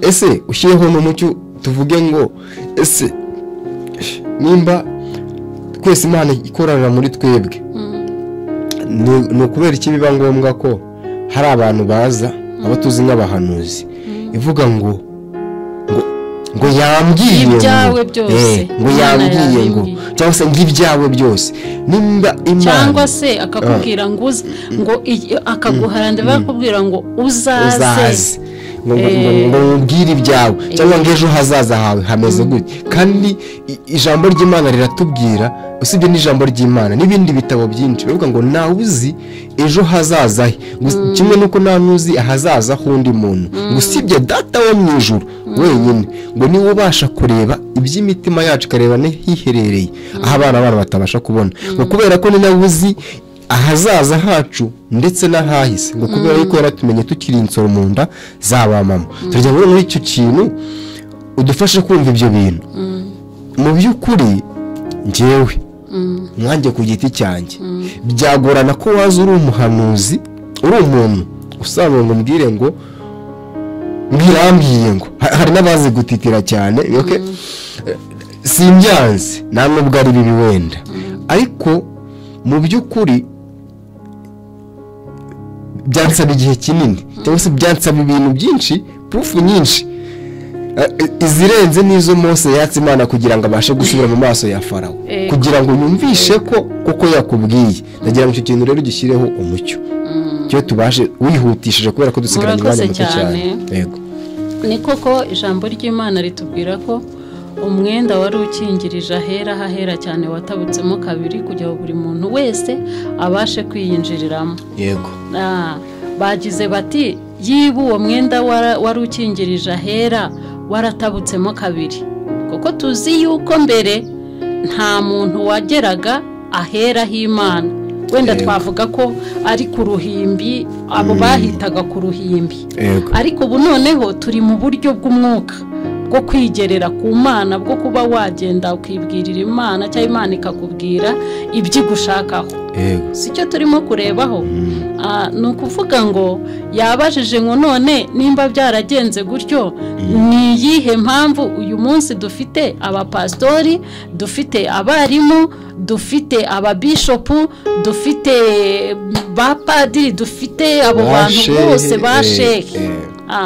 Ni ukuvuga ngo abo bantu n'ubundi bagomba kubaho, kuko Bibiliya irabyemera, sibyo? Koko ibyo ari byo byose uru rugendo turimo, cyangwa se tugereranye nk'igihugu, twese ntituri abanyarwanda.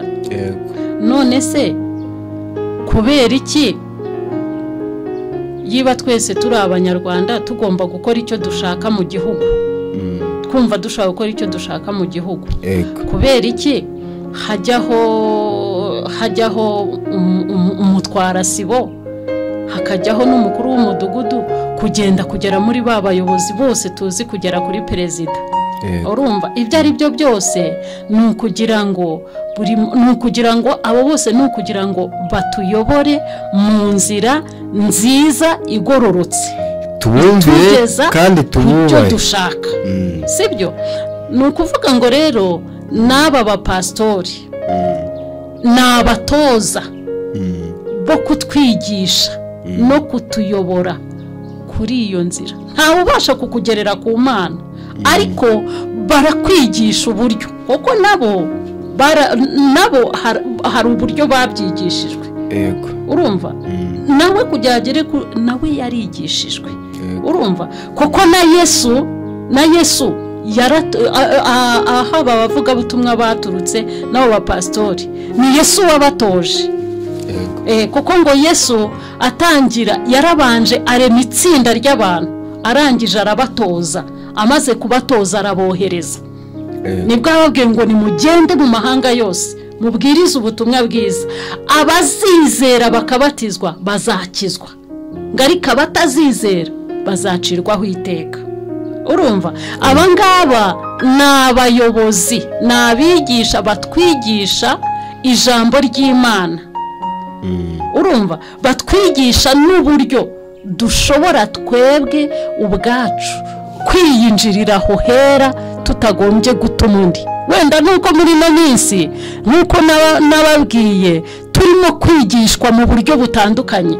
Nawe wigeze kubivugaho, tuvuga kuri biriya bya Yesu, umunsi umwe azabaza ngo nararwaye ntiwansura, kandi urimo kwigisha uburyo ugomba gusura n'uburyo koko ibyo ari byo byose ijambo ryarabajije. Yesu amaze kuvuga gutyo ngo bamwe bazavuga ngo se ngo twakubonye ryari urwaye ntitwagusura, twakubonye ryari wambaye ubusa ntitwakwambika, twakubonye ryari ushonje ntitwakugaburira. ngo urya munsi utabikoreye umwe muri ba baturanyi bawe, ni njyewe utabikoreye. Urumva? Rero aba bakozi b'Imana, icyo Imana yabashyiriyeho kugira ngo batwigishe ni ukutwigisha uburyo tugomba gukorera Imana, uburyo tugomba gukora iyo mirimo. Yego. Sibyo? Biba birumvikana uburyo tugomba gukora iyo mirimo. Ni urugero, urumva? Nk'aba ngaba bamwe baravuze ngo twebwe twahanuraga mu izina ryawe, twigishaga mu izina ryawe. Urumva? None ni gute utatuzi? Ariko ngo azavuga ngo nimwumve imbere mwankozi z'ibibi sinigeze mbamenye. Urumva? Nyamara ngo barabikoze. Ari byo byandi nigeze kubabwira abantu, turimo turigishwa mu izina rya Yesu, bakatubwira Yesu ariko tutabwirwa Yesu nyakuri. Bakatubwira Yesu wabo, bakatubwira Yesu wo mu mitima yabo gusa, ariko nibatubwire Yesu wo mu ijambo ry'Imana. Nibatubwire Yesu wo mu ijambo ry'Imana. hari agatekerezo kamwe umugabo yigeze kutubwira, yari umugabo w'umunyamurenge. Yego.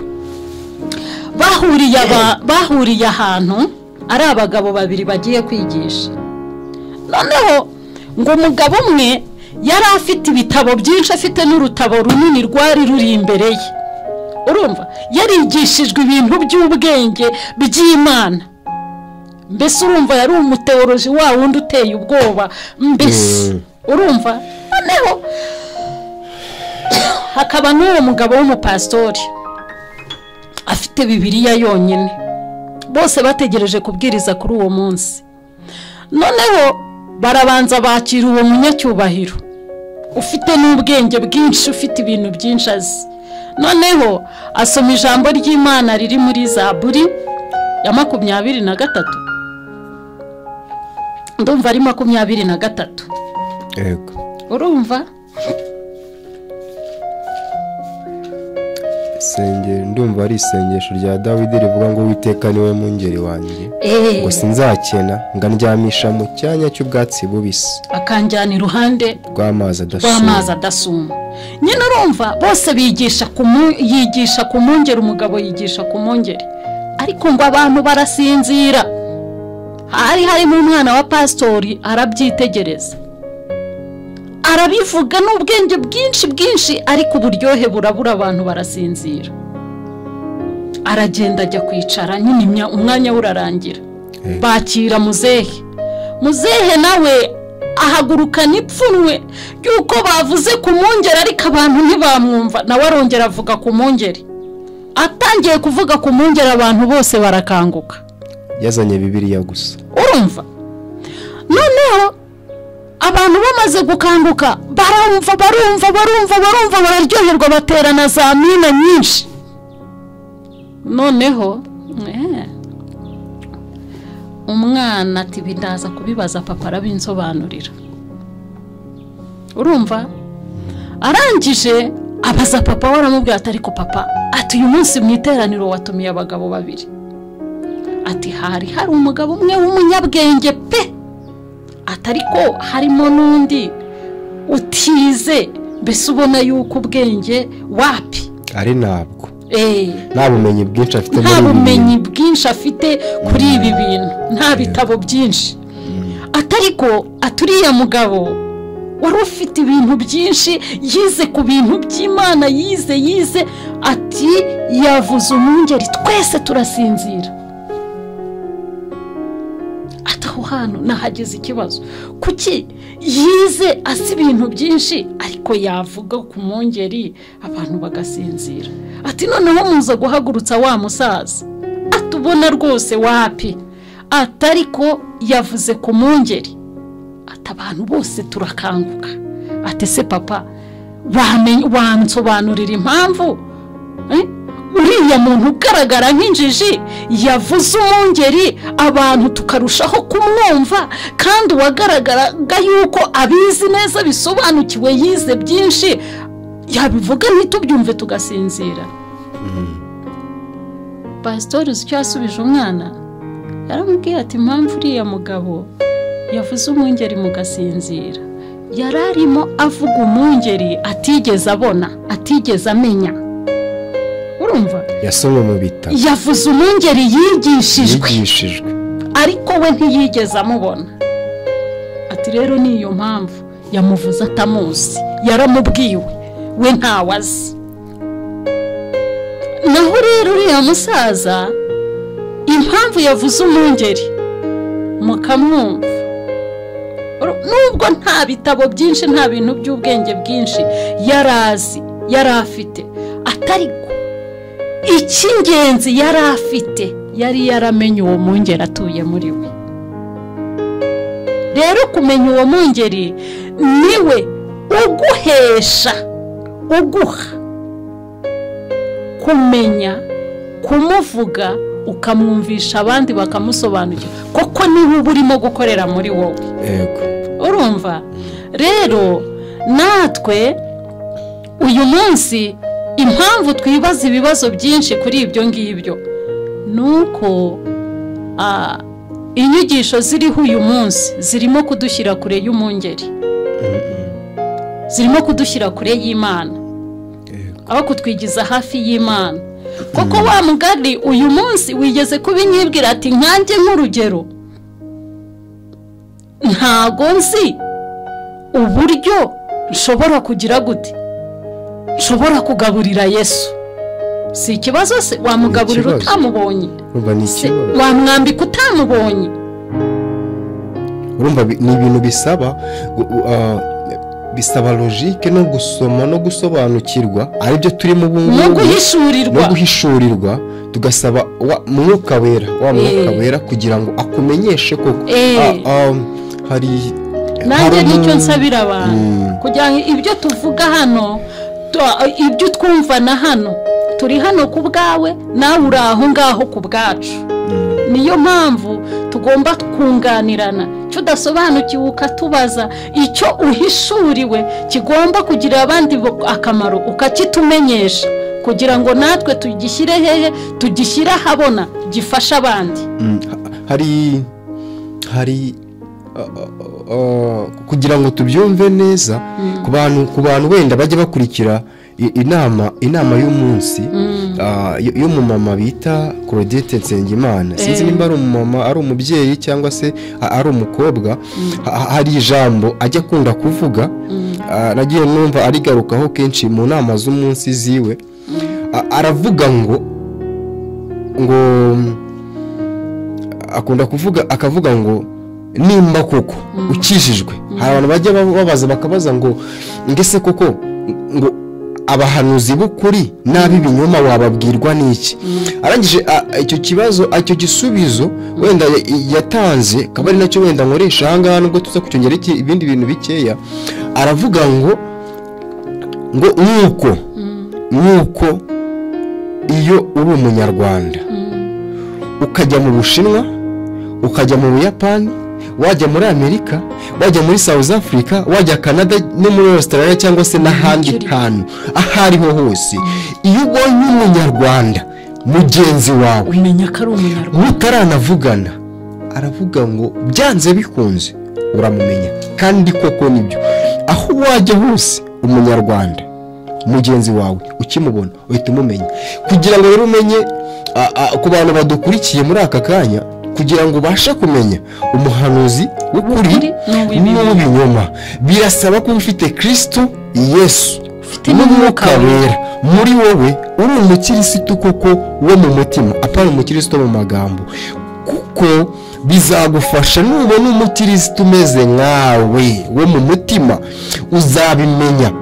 Ntago azakubwira ibintu byo gupapira, uzabimenya kubera ko muri bamwe.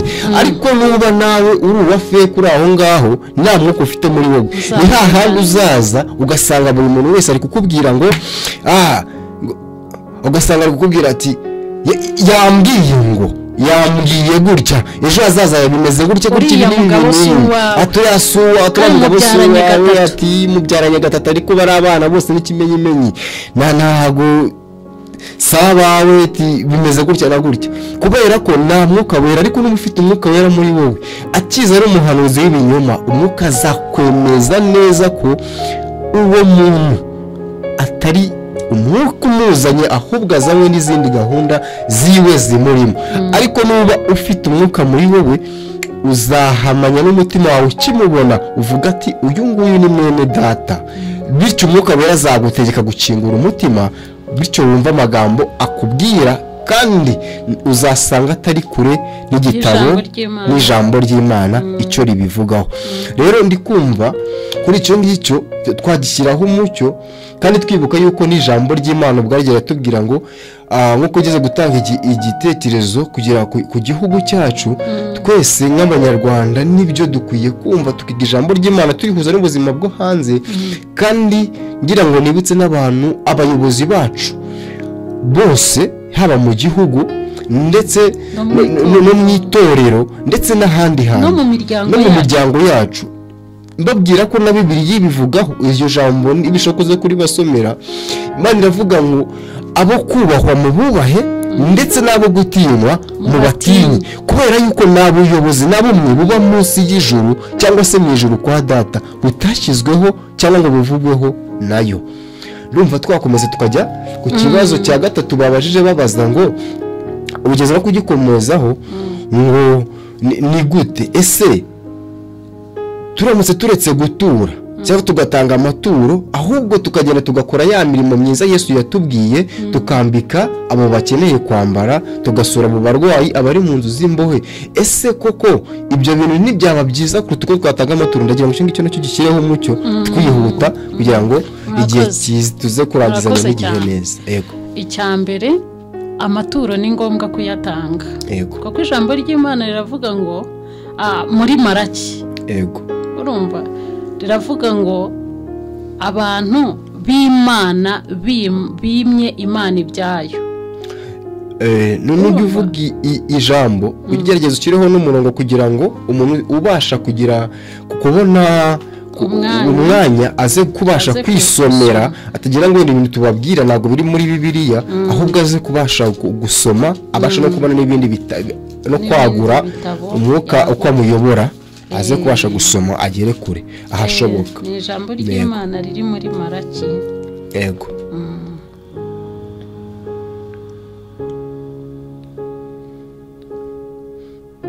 turagira ngo tuvuge ibintu dubishyireho umucyo abantu babasha gusobanukirwa ubuzima bwo muri Bibiliya bw'umwuka n'ubuzima bwo hanze kubera ko byose birafatanya turi mu isi ariko nanone dukeneye no kuzajya muri iryo juru rero turagira ngo tubashe kumenya ngo turabaho gute tubihuje n'umwuka wawe n'icyo ijambo ry'Imana rivuga n'ubuzima bwacu bwa buri munsi niyo mpamvu ngira ngo tugende step by step ijambo n'ibisobanuro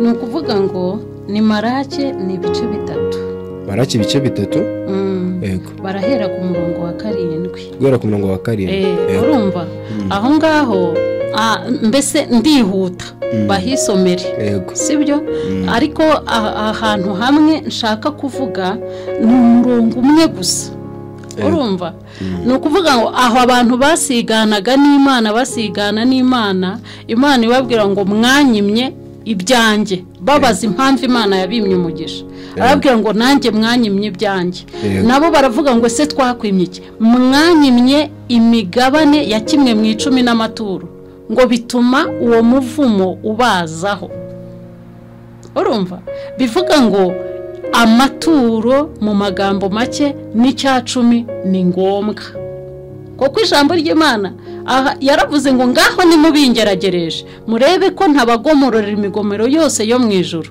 ikabasesekaraho mubingeragereje kandi nanone muri Matayo uraza kumfasha nimba wibuka igice neza harano Yesu yaravuze ngo ntukagerageze Uwiteka Imana yanjye hari umuntu ushobora guhita yibaza akavuga ngo ese nimba ijambo rivuga ngo mubingeragereshe kandi nanone hakaba hari ijambo rivuga ngo ni Matayo 4 kandi hakaba nanone hari ijambo rivuga ngo ntukagerageze Uwiteka Imana yawe si hari umuntu ushobora kuvuga ati nimba ijambo ry'Imana rivuga gutyo ngewe ndinde noneho wo kugerageza data wo mu ijuru hano ho Imana yo niyo yabyivugiye yaravuze ngo ni muri bingeregereje bivuga ngo noneho nimubikore murebe ko ntabasukaho imigisha yose ntabagomorora imigomero yose yo mu ijuru ariko iryo jambo riri mu isezerano rya kera iriheze aho ngaho yavuze mu bingeragereje si muri Maraki ari muri Maraki ni muri Maraki ni isezerano rya kera ni rya kera no Maraki igitabo gisoza isezerano rya kera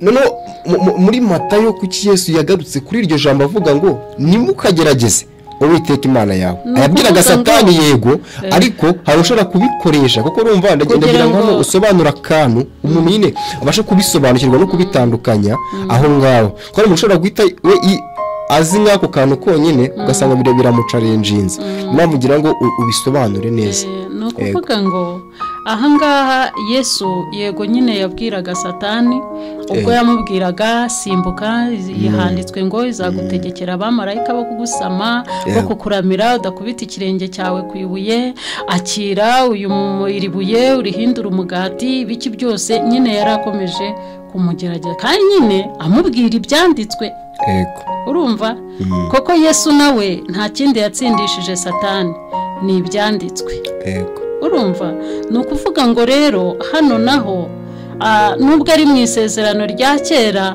ariko Yesu we yaravuze ngo ntago yaje gukuraho amategeko cyangwa se ibyahanuwe ahubwo yaje kubikomeza. urumva hari uburyo ushobora kugeragereza Imana mu bukozi mu bintu bibi. ni urugero, none se ubu wafata icyuma ukiyica ngo urebe ko Imana ikuzura? wafata inkota ukicumita ngo ndebe yuko Imana iri bunzure? aho ngaho urumva icyo ngicyo atari ikibazo. Ndumva aho ngaho birimo birasobanuka kubera yuko n'abantu wenda bari bavuze kuri icyo kintu. Ndumva wenda umuntu wari wakivuzeho biri gusobanuka. nicyo n'ubundi arashaka ngo ugishyireho umucyo abashe kubona. ntago wafata inkota ngo wice kuko wumvise yuko ngo Imana ishobora byose ndetse bavuze yuko izura n'abapfuye. noneho reka niyice cyangwa mfata uburozi mburye maze mpfe nindangiza Imana iranzura. aho ngaho ni ubupfu, ubukozi ibintu by'ubupfu. urumva ariko hano bigaragara Imana yavugaga ku bintu byiza, yereka abantu inzira, babwira mwikomeza kuganya muganyishwa n'ubusa koko mwabaye abanyabugugu. mwimye Imana ibyayo kuko ijambo rye riravuga ngo nimuzane ibya 10 n'amaturo ndetse n'imiganuro mubishyire mu nzu yanjye, inzu yanjye ibe n'ibyo kurya n'ibyo kunywa. ubu uyu munsi iyo tutajya kugira ikibazo cyo kugwa, iyi minsi abakristo baraguye. ntago umuntu aba yirirwa mu rusengero ngo nataha burare. impamvu tuburara ni iki? ni uko mu nzu y'Imana nta kintu kikigeramo. ntawe ukijyana umuganura w'ibyo yejeje, ntawe ukijyana icya 10 cy'ibyo yejeje. urumva mbese izo nizo ngaruka turimo kugira uyu munsi. niyo mpamvu uyu munsi umuntu agira gutya akajyana icyifuzo kwa pasiteri akavuga ati mu nsengere rwose nabuze icyo mpabana, nabuze icyo ngira gute. koko pasiteri nawe nta kafite ari bugire ati pfukama tugusengere. icyo ngicyo nacyo ni ikibazo. kandi turabizi neza, turabizi twese ko ikimara inzara ni ibiryo amasengesho. hari abadayimoni batirukanwa n'amasengesho. ahubwo Imana ubundi ni hahandi hari ikibazo. usigaye usanga ibintu byose twabiherereje ku Mana, twabiherereje ku Mana kandi mu buryo butari bwo, ku buryo usigaye usanga ku rwego n'ibyo dushoboye ubwacu kwikorera usanga tubihereza Imana ive mu ijuru izibikora. nimba nje wawe ufite ubushobozi, ufite amafaranga cyangwa ufite n'ibyo kurya, nkubwira ndashonje gute unsengera? reka nguhe urugero rumwe. nigeze kuba njyanye umurwayi CHK. nagezeyo nsanga hariyo umusore abagizi ba nabi batemye, azerera harya mu kibuga CHK. ni ukuvuga ngo baramucuje, bamukuyemo imyenda bambaye, bamukuyemo inkweto, bamukuramo umukandara, yagendaga ikabutura yifashe gutya, ntabona baramutemaguye, yarabyimbagiranye, afite inzara. mu by'ukuri abandi bose bamugeragaho bakamureba bakajya no kumurunguruka yambaye ubusa kuko yayifatiraga gutya ipantaro. mu by'ukuri urumva icyo gihe nanjye nari ndi mu murimo w'Imana, uwo nari najyanye n'uwo nari ndimo nsengera, ariko ndavuga ntireka mujyane no kwa muganga. urumva mpageze, urumva urebye uwo muntu uko yari ameze, naravuze ntariko noneho intwaro iri aha ngaha ntago isaba gusenga, ntago ari intwaro zo gusenga. uriya mukristo agomba kugendana intwaro zose nk'uko mukristo yabigenzaga. icyo nakoze naramufashe, yamavuga ngo ubu koko ninde wamfasha? abandi ngo Yesu akugirire neza, Yesu agufashe. ariko muri kano kanya reka mubwire ikibazo cyose nagira, Yesu ari muri wowe, ni wowe ugomba kumfasha. ni wowe ugomba kumfasha uburyo ndi butahe nkagera i Masaka. urumva yesu arakorera muri wowe. Icyo nakoze ni icyo kuvuga ngo Yesu amugirire neza. Narahagaze ndamwitegereza uwo nari mfite uko yarashoboye kwitwara, ndabubwira nigenda ndaje. Naragiye nshaka umushumi. Cyo ni icya mbere nakoze. Nagiye nshaka umushumi, mfata ya pantaro, ntitaye ngo ni umugabo. Ubwo abagore bose baraza ngo Yesu we, tekereza umuntu ameze gutyo, gira umugisha. Wowe urabibonye ariko wikwemerera ko n'abandi baza kureba nk'ibyo wabonye. Icyo nicyo dukeneye. Ndangije icyo nakoze, nafashe umushumi nshyira muri ya kabutura, yego, ndayihambira. Nta n'ikintu cyari kirimo imbere, bwari ubusa bwonyine. Ndayihambira kugira ngo ye gukomeza kwambara ubusa. Ikindi nasanze hari umugira neza nagiye akaji, ariko ntafite uburyo bwo n'agakeke, ntafite uburyo bwo kugira gute bwo kurya iyo keke uko aha hose hari indodo. Nafashe yaji nyivunguriramo keke, ndangije ndamwasamuraho gakeya nkazajya nsukamo. Yumvise hari akantu kagiye mu nda, noneho umutima uraruhuka. Ndamwiyegerezaga, yaranukaga kuko icyo kwa muganga bamukoreye ni ukumudoda. Noneho se niwigendera ndakura hehe undi muntu nkawe? Ariko ntago byashobokaga yuko ndi bugumane nawe. Yego. Icyo nakoze naramuhumurije, ndangije ndamubwira nti ngiye kugusengera ubundi uhumure, Imana iragufasha. Ariko icyambere icy'ingenzi cyari iki, kubanza kumwambika no kumuha icyo kurya. Wewe ni ukuvuga ngo bundi wakoze ibyo wagombaga gukora mu gihe nyacyo kandi cyawe. Ibindi byo kumukiza si ibyanjye. Yego. Ubundi hari ukuntu abantu twiyemera cyane cyane nk'abakozi b'Imana. Tujya tubyumva ku maradiyo no ku mateleviziyo bavuga ngo ngwino uzana indwara yawe hano urakira, ni kwa biganza bishyushye, ni kwa biki. Ariko reka nkubwire, hariya tuba tubeshya abantu kuko nta bushobozi dufite bwo gukiza umuntu. Twebwe icyo dufite, ereka umuntu inzira, umusengere nk'uko Imana yakubwiye. Intubu twari Imana iduha, kuko Yesu yohereza intumwa yaravuze ngo mbahaye ubushobozi, muzarambika ibiganza ku barwayi bakiri. Ubushobozi mfite nubwo kukurambikaho ikiganza. Ibyo gukiza si ibyanjye. Ngiye murambikaho ikiganza kuko ariko ijambo ry'Imana rimbwiye nibwo butware nahawe gusa. Yego. Kristo aze yikorera umurimo muri wowe. Wori igikoresho. Ngewe ndi igikoresho. Ndi igikoresho. Urindeho gutegeka abantu ngo uko byagenda kose. Ngwino urakira. Va mu Mutara, va Ruhengeri, va hehe hose mwese muze. Niyo mpamvu abantu benshi mbona ko ibyo ni bimwe mu bintu bishobora gutuma abantu bagwa. Ko niba umuntu ashobora guturuka igisenyi, uko no gutuma abantu bazinukwa ahera h'Imana cyangwa se bakazinuka ijambo ry'Imana kubera yuko muri Yeremiya guhera ku bice ngira ngo ni 20 cyangwa se guhera ku bice 20, urumva haravuga ku bahanuzi b'ibinyoma bangishije abantu Imana. Urumva Imana ivuga ngo abahanuzi bamugije abantu banjye kuko batigeze baba mu nama zanjye. Ngiyo baba mu nama zanjye baba baramenyesheje abantu banjye iby'ukuri, ngo ariko kuko batazibayemo, urumva barimo barabwira abantu ibinyoma, ibihimbano byo mu mitima yabo, ibyo bishakiye, ibyo bihimbano byo mu mitima yabo. Ibyo bavuga umuntu akikangura gutya, yakureba akavuga ati gutya na gutya bimeze, Imana iravuga gutya. Ni nayo mpamvu reba abantu benshi barimo gucogora mu rugendo rujya mu ijuru. Abantu ni naho harimo guturuka ibyo bibazo bibaza ngo mbese abapastori kandi turacyabashaka wiki, kandi umwenda wari ukingirije ahera waravuye kubera iki bariho. Urumva impamvu nuko ntago tukiryoheye abantu.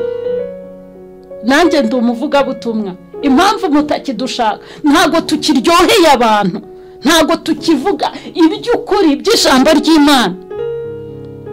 birumvikana ariko nimba umuntu yaturutse nk'igisenyi umubwiye ngo ngwino yarageze yagera iwawe nakire kandi wavuze ngo ngwino kandi yazanye amaturo, kandi yazanye amaturo, ntabwo asa gutyo gusa.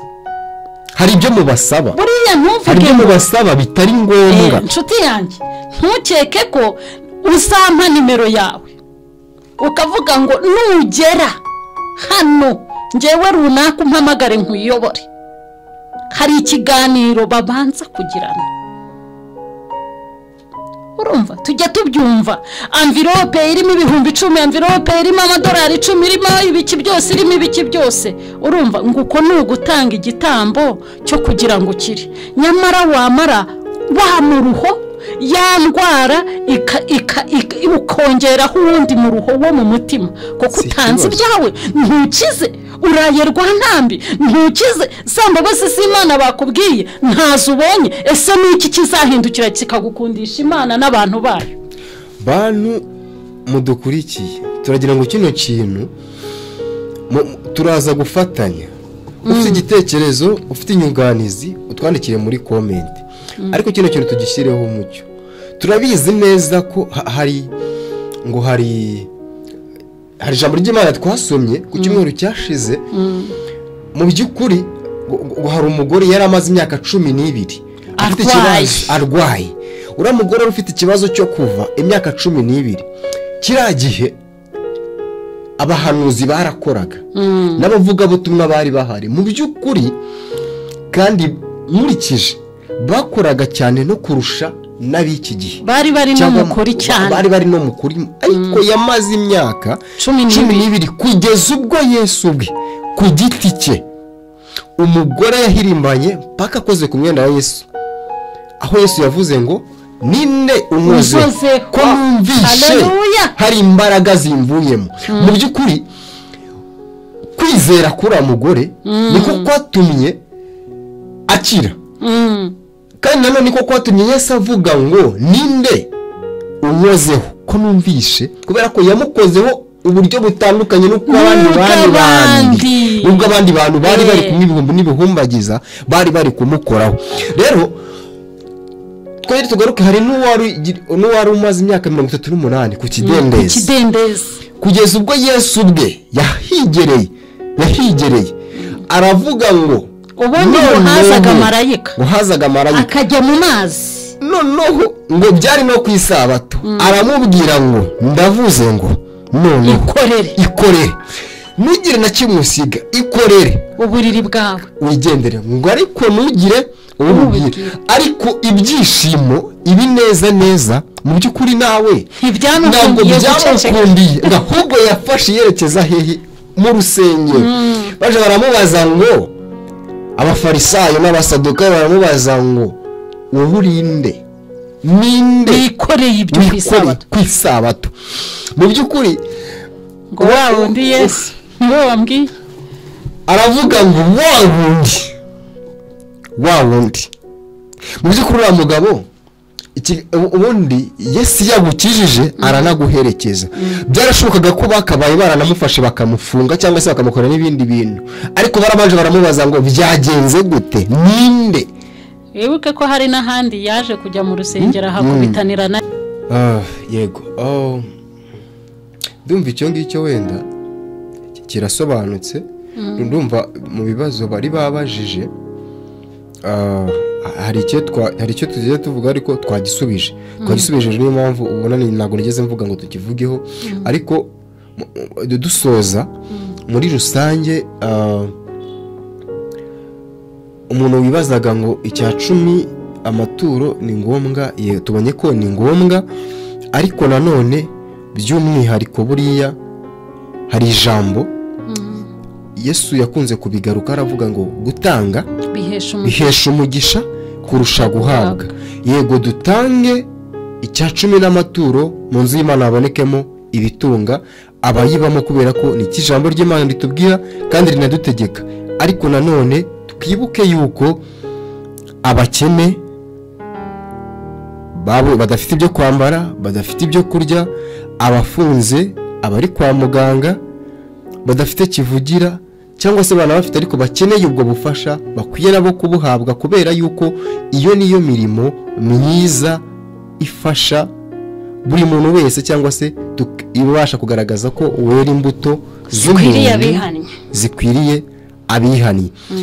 Rero bantu twese turi mu nzira igana mu ijuru, cyangwa se dufatanyirije hamwe kuzamura ijambo ry'Imana mu isi no mu ijuru, yaba abadukurikiye bari muri iki gihugu cyangwa se no hanze yacyo, dufatanyirize hamwe kugira ngo tubashe kwera imbuto zikwiriye abihannye, ariko by'umwihariko ahantu hose Yesu yagiye ashyira akavuga ngo ariko ahaho agasa nk'aho hatinze, natwe tuhatinde, icya cumi tugitange, amaturo tuyatanga, ariko nitugera ku kuvuga ngo tugiye gufasha abantu hanze tubikore tubikunze, kandi nanone twibuka rya jambo ngo nuzajya ukora ikintu akaboko k'imoso nikakamenye icyo uburyo bwakoze.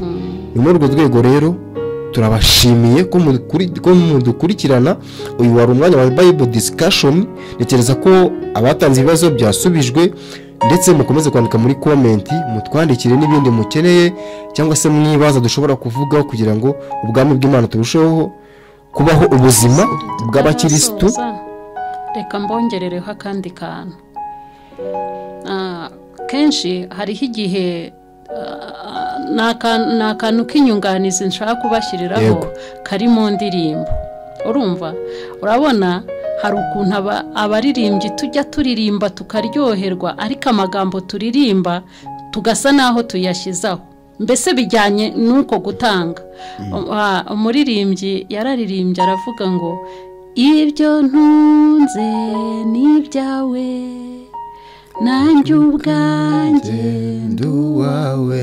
Rero ni ukuvuga ngo ntago tugomba gutekereza cyane kuri ibyo byose. Turasa n'abashaka kugira ubusambo ngo tugundire, kandi byose twabihawe n'Imana, kandi natwe twamaze kwitanga. Urumva, nabura iki se ngufite? Urumva, weho ukora imirimo myiza, ufasha abantu, usura abarwayi, usura imfungwa, wambika abambaye ubusa, ibindi ubiharira Imana. N'ibya cumi n'amaturo ubitange, ibindi ubiharira Imana. Twebwe icyo dusabwa ni ugukora iby'Imana idusaba gusa, ubundi tukituriza. Ikindi kuri bya bindi twahoze tuvuga by'abantu babwira abantu ngo ngwino ndebe gusa urakira, twirinde gufata icyubahiro cy'Imana ngo tukiyambike. Dukoresha ububasha twahawe n'ubutware twahawe, ariko ibindi tubirekera Imana. Twe kubwira abantu ngo ngwino ndebe gusa, kubonana nanjye byonyine urabaho. Tubishyize mu Kinyarwanda cyumvikana, twe gukora bya bindi ngo yamuhaye ubutamwa nanjye wiyongerereho ngende. Tumenya aho tugarukira, icyubahiro cy'Imana giharirwa Imana, natwe ubutware twahawe tubukoreshe neza. Hari ijambo Yesu yavuze ngo ukora ibyo wamutumye abashakira icyubahiro wamutumye, ngo naho ukora ibye bwite niwe uba wishakira icyubahiro. Ngayo nguko rero turabashimiye mukurikirana Pastor TV Show umunsi ku wundi, tubaye ducumbikiye aha ngaha uko narindi kubivuga. Mukomeze gukora share, comment ndetse na like kugira ngo turusheho kubana mu buzima bwa buri munsi, ariko by'umwihariko mu sharing abantu kugira ngo iyi nkuru twe kuyihererana, turusheho twese gufatanyiriza hamwe kumenya no gusobanukirwa by'umwihariko, twirinda ubuyobe no kutabasha kumenya ijambo ry'Imana rivuga ku buzima bwacu. Turabashimiye, murakoze. Ijambo ry'Imana, ubuhamya, indirimbo nakagaruka. Turabakunda. Ciao ciao. Amen. Ane baumugisha.